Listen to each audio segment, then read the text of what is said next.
Alright guys, welcome back to another Fortnite video, and in this one, it is time to talk about all of the secret changes that came in the recent update of Fortnite. That's right guys, obviously we know about the quadcrasher and those types of changes, so we're not going to be going over the obvious ones, but instead, what about the secret ones? The ones that you guys probably don't even know are in the game yet, but can be super helpful for you, or just super interesting to know about. Those secret things are the ones I want to go over in today's video, because like, we're going to be talking about secret settings in the menu, secret stuff that has to do with a new type of item, then possibly new items coming out soon, and even like items in the game that have been removed. So yes guys, this video is going to be a ton of fun, and this is one of the biggest updates we've ever had, so there's a ton to go over. But yeah guys, if you enjoyed today's video, be sure to hit that like button down below. Always helps me out so much. You guys are seriously the best. And on top of that, be sure to comment down below, quadcrasher or ATK. I'm sure you guys have had some time to mess around with both, but which is the better vehicle? Let's figure that out down below in the comments. But yeah, without further ado here, let's just jump right on into it with the first thing I want to go over in today's video, and that is a change that has been made to when you get a victory royale. So whether or not you've gotten one, you may or may not know about this, but either way, even if you have gotten a win, you might not know exactly how this works. So yeah, it does have to do with victory royales, but also the brand new music packs that came with this season's battle pass. So all of those ones, you know, the Halloween one, the classic Fortnite music, all of those ones, whichever one you have selected in your locker, now when you win a game or get a victory royale, that music pack will play during that victory royale screen, which definitely is a pretty awesome change. I haven't quite had enough time to like get a win and experience this quite yet, unfortunately, but it sounds really awesome. It's another extra customization layer, and I'm not 100% sure if like your teammates hear yours or theirs, or like enemies watching you hear anything. So yeah, it might just be a personal thing for you to hear, but you know I'm gonna be putting on that Halloween track when I get some wins. Gonna be a ton of fun. Keeping it going here with the next thing I wanted to talk about. This one is just, it's a little bit of a small one, but it's still really important, and I'm a little bit confused about why they removed it in the first place, because I thought it was kind of a good change, but you guys 100% sure need to be aware of it from now on, because it will switch things up. It has to do with some audio, and people are going to be able to sneak up on you a little bit more now with this change in place. But basically, they removed that Doppler effect from the audio when players are gliding. At least that's what they said. Again, I haven't for sure tested this in game, but if they've said they removed it, then it's most likely removed. So that means that it's a lot harder now, again, to hear players gliding towards you. I don't exactly know why they changed this, because if you remember, about a month ago, there was no Doppler effect, then they added the Doppler effect, and now they removed it again. And once more, if you don't know what the Doppler effect is, it was that like whistling sound that you could hear when somebody was gliding in the air, and that would let you know where exactly they are. So yeah, it's gonna go back to where they can kind of sneak up on you again, so don't rely on that. Definitely be aware of people maybe gliding in towards you, because you're not gonna have that sound cue anymore to let you know where exactly they're coming from until they're like super duper close. So yeah, I thought that was an important thing to go over. After that then though, let's talk about one of the removed items from this patch, and it's a pretty big one, and we kind of talked about it in my week 4 challenges guide, which is up now. If you guys need to know the locations of the shooting galleries, that video has you covered. But yes, it has to do with the Porta Fortress. For some reason with this patch, they decided to remove the Porta Fortress. Now that may or may not mean that they're removing it for good. It seemed to be like right now that they're only removing it for a temporary time and they're going to be working on it, but like what they said about it is specifically the Porta Fortress has been disabled as we work to resolve some issues related to this item. So I guess that is fairly clear that it is going to be coming back more than likely, but you never know. They may figure that those issues are too big and decide to completely vault it. It's kind of happened before, like with the guided missile, but then it came back like after 2 months or something like that. So who knows when it'll be coming back. But with that being said, the drop rate of Porta Forts has been increased from 3.05% to 4.89% to sort of make up for this change, and apparently that 4.89% is the exact percentage of Porta Forts and Porta Fortresses combined before they remove the Porta Fortress, if that makes sense. So you should basically be seeing the same amount. And I guess now that I'm thinking about it, when they say issues related to the item, I don't know if that's a bug or just they're going to reevaluate how it works in the future. So maybe it doesn't instantly build. Maybe it's more like the Porta Fort where it kind of builds up slowly. We're going to have to wait and see what exactly is changing there. But moving on here to a funny little change that does have to do with the quadcrasher, and not just the quadcrasher itself being in the game. That's, you know, pretty obvious. But instead there's this funny tiny little Easter egg that you may or may not have noticed, so I had to show it to you guys. So yes, when you go up to the quadcrasher, obviously you have the face on the front, but if you look at the side of it, there's this picture of Cuddle Team Leader on the side of it, or it's not really a picture, it's one of those stickers. But yeah, as you can see here is a close-up. It is 100% Cuddle Team Leader, but it is a pretty funny little detail all about this quadcrasher. And hey, the quadcrasher just got into the game, so it's technically a change, but I just had to show it to you guys. I thought it was pretty funny. But next up on the list, we have a super important one that has to do with a setting within the settings.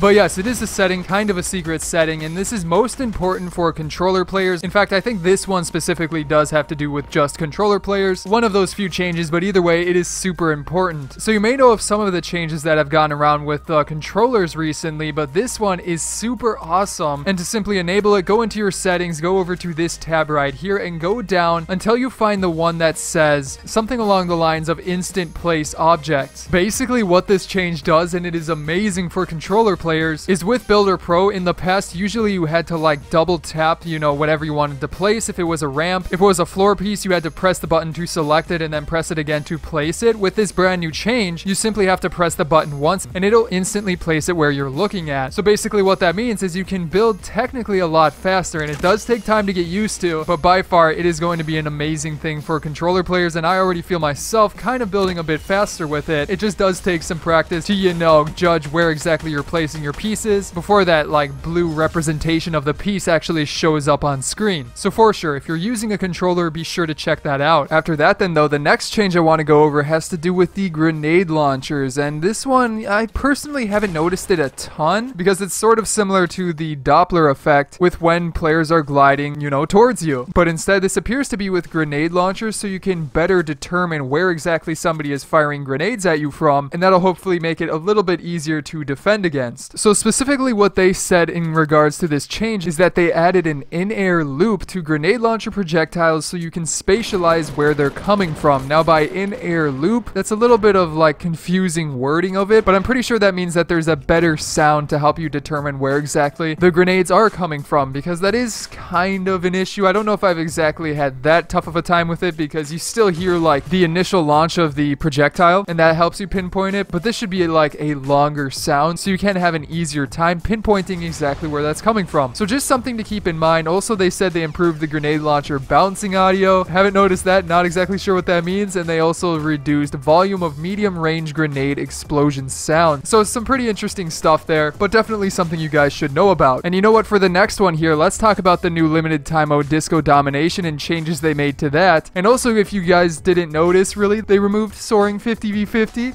which really makes me sad. I don't exactly know why they decided to do that, because 50v50 was like just the casual mode. If you didn't want to try hard in one of the normal modes, you could go to 50v50. So I don't know, maybe Disco Domination is supposed to be the substitute, but still, I'm hoping they bring back 50v50. But yeah, with Disco Domination, they added some interesting changes to it to make it a little bit more crazy. And the first of which is that they removed all common weapons. So that's all of the gray ones. You can no longer get them in this mode, so you will be getting a lot of the better ones quite a bit more often, because the gray ones are the ones that spawn the most, I believe. So I have to check that out, but also they reduced all bandage spawns by 50%. Not exactly sure why. Probably because you never really use bandages in this mode. I know I don't. I mean, there's really no point to having them. On top of that, they increased the variability of where you can spawn by 30% along your side storm circle. Pretty interesting stuff. Then brought in the side dance floors closer to the storm edge. That's an interesting change. Maybe that'll make them a little bit more of targets for people to actually go to. You know what I'm talking about. And then finally, they reduced the max respawn distance by 20%, which I think means they moved them closer to the center. Not 100% sure on that, but overall should be some pretty fun changes overall, so be sure to check those out in game. But then let's talk about what I think is one of the biggest changes of this new update, and so far like nothing huge has come of it yet, but I think it could be proof that more stuff of this type is going to be coming soon. So what I'm talking about here is a brand new like category, or not exactly category, it's like a new item type for items in your locker and items in the item shop. Now specifically what I'm talking about here are reactive items. That's right guys, this is a brand new sort of category of item that's really quite special. So like for example here, I currently have a reactive pickaxe, and that is the